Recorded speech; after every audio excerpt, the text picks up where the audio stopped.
शाहजी राजे के गिरफ्तारी के कुछ ही दिन बाद सुल्तान मोहम्मद आदिल शाह ने एक खतरनाक चाल चली। शिवाजी महाराज पर मिलिट्री अटैक का हुक्म दे दिया। आदिल शाही सेना की एक टुकड़ी भेजी गई पुणे पर हमला करने के लिए, जिसमें लगभग 5000 आदमी थे और इस सेना को लीड कर रहा था आदिल शाही का एक जूनियर सरदार फतेह खान। सुल्तान की ये सोच थी, ये 18 साल का लड़का क्या ही उखाड़ लेगा। 5000 की फौज काफ़ी है, वैसे भी शिवाजी के पास कोई बड़ी सेना है भी नहीं। फतेह खान अपनी सेना लेकर सीधे सिंहगढ़ की तरफ निकला। पुणे में बैठे शिवाजी महाराज को जैसे ही ये खबर मिली, उन्होंने तुरंत स्ट्रेटेजी बनाना शुरू किया। तो शिवाजी महाराज ने तुरंत डिसीजन लिया और अपना बेस शिफ्ट किया सिंहगढ़ से पुरंदर किले में। जब फतेह खान को न्यूज़ मिली कि शिवाजी महाराज पुरंदर शिफ्ट हो गए हैं, उसने अपनी सेना की दिशा बीच रास्ते में ही पुरंदर की तरफ मोड़ दी और किले से सिर्फ 24 किलोमीटर दूर बेलसर नाम के जगह पर अपना कैंप सेटअप किया और वहां से फतेह खान ने अपनी पहली चाल चली। सेना की एक छोटी सी टुकड़ी हैबत राव बल्लाल के नेतृत्व के अंदर बेलसर से शिरवड़ भेज दिया। क्यों? ताकि ये टुकड़ी पुरंदर के पिछले हिस्से से सरप्राइज अटैक कर सके। मेन सेना तो बेलसर के कैंप में ही सेट थी, जो सामने से ही वार करने वाली थी, लेकिन हैबत राव बल्लाल के नेतृत्व के नीचे ये छोटी टुकड़ी शिरवड़ आ पहुंची। पुरंदर पर बैठे शिवाजी महाराज, जो इस वक्त सिर्फ 18 साल के थे, उन्होंने जासूसी इंटेलिजेंस रिपोर्ट्स की ताकत को समझ लिया था और इसी के चलते उनका स्पाई नेटवर्क पूरी तरह एक्टिव था। मिनट मिनट की खबर शिवाजी महाराज तक पहुंचती थी। पुरंदर में बैठे बैठे ही उन्हें बेलसर के मेन कैंप और हैबत राव बल्लाल की छोटी टुकड़ी जो शिरवड़ में आई थी, सब का पता चल गया। सोचिए, इंटेलिजेंस नेटवर्क इतना तगड़ा बनाया था कि सारी खबर वक्त पे पहुंच जाती थी। भारत सरकार की रॉ, इजराइल सरकार की मोसाड, यूएसए सरकार की CIA जैसे इंटेलिजेंस एजेंसीज के भी पहले बनाई गई थी शिवाजी महाराज की अपनी इंटेलिजेंस स्पाई नेटवर्क एजेंसी। इन स्पाई नेटवर्क एजेंसीज के अंदर कौन कौन मराठा नाम शामिल थे, ये इतिहास के पन्नों में हमें नहीं मिलेंगे, क्योंकि ये तभी से सीक्रेट खुफिया थे। अब चलिए समझते हैं इस इंटेलिजेंस रिपोर्ट के मिलने पर शिवाजी महाराज ने क्या कदम उठाए।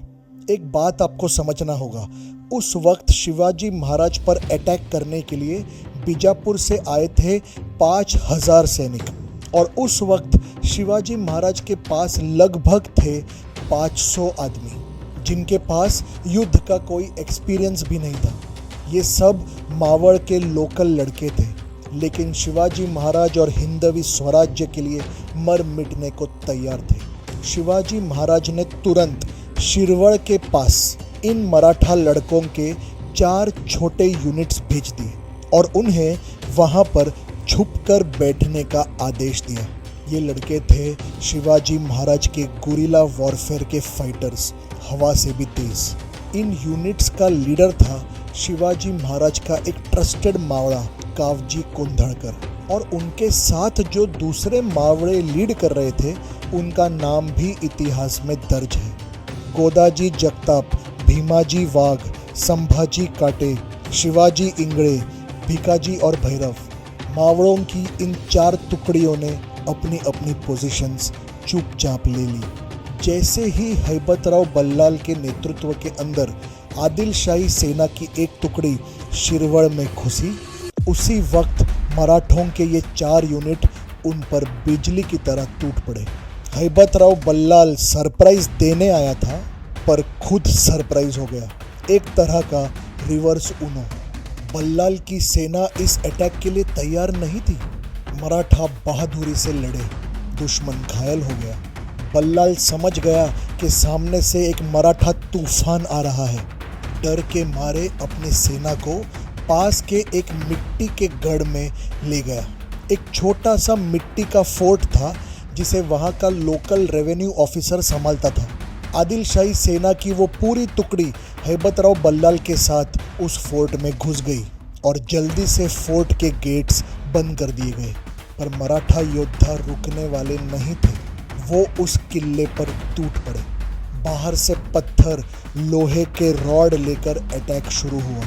अंदर से आदिल शाही सेना ने भी पलटवार किया। गोलियां, भाले, गरम तेल और आग के कपड़े। बाहर से मराठों के पास पुराने हथियार और अंदर से आदिल शाही सेना के पास नए हथियार। मगर एक चीज़ थी जो सिर्फ मराठों के पास थी, जुनून। और उसी जुनून के साथ हिम्मत करके कावजी कोंधाड़कर ने उस फोर्ट का गेट तोड़ दिया। खूनी जंग छिड़ गई।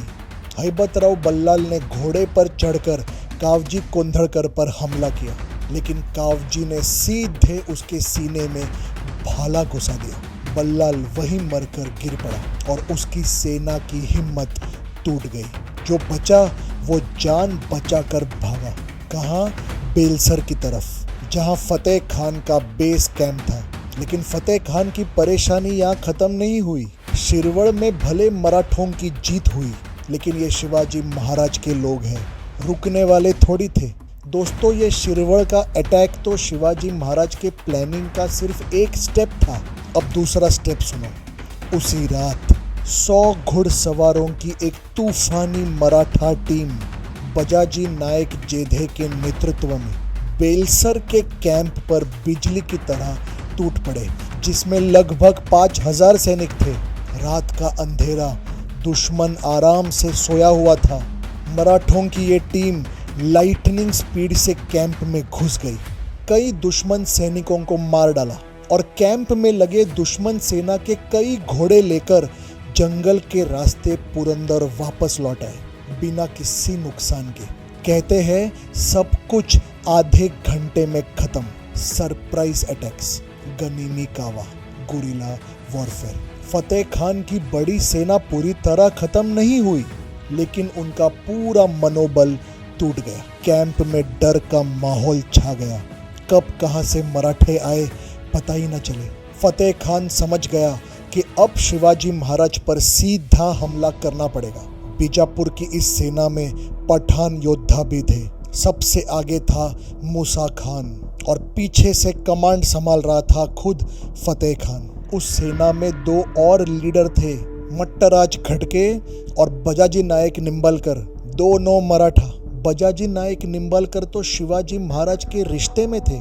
शिवाजी महाराज की पहली पत्नी सईबाई इसी बजाजी नायक निंबलकर की बहन थी। सोचिए, उस वक्त खुद के रिश्तेदार भी आदिल शाही की सेना की तरफ से लड़ रहे थे। इससे एक बात क्लियर होती है, शिवाजी महाराज के स्वराज्य का सपना अभी सब मराठों के पास नहीं पहुंचा था। जंग शुरू हुई। शिवाजी महाराज के पास थे लगभग सिर्फ 500 आदमी। मराठों ने किले से, तोपखाने से गोलियां बरसाई। दोनों तरफ से जोरदार जंग छिड़ गई। हाथ से हाथ की लड़ाई तक बात पहुंच गई और अंत में मूसा खान मारा गया। उसके गिरने पर बीजापुर की सेना की हिम्मत टूट गई और वहां से भाग निकली। लेकिन इसी जंग में शिवाजी महाराज के एक खास साथी वीर गति को प्राप्त हुए, बाजी पसलकर। एक वीर, एक मित्र, एक नायक, जिन्होंने स्वराज्य के सपने के लिए अपने प्राण दे दिए। बीजापुर में बैठा सुल्तान मोहम्मद आदिल शाह ये न्यूज़ डाइजेस्ट नहीं कर पाया।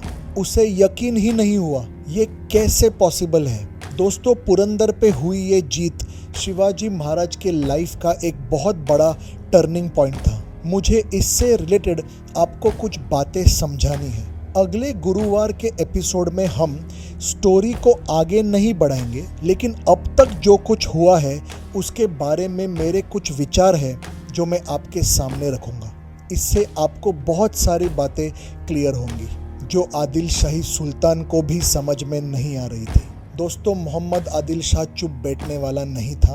आगे बहुत कुछ होने वाला है। शिवाजी महाराज पर अटैक्स नहीं रुकेंगे।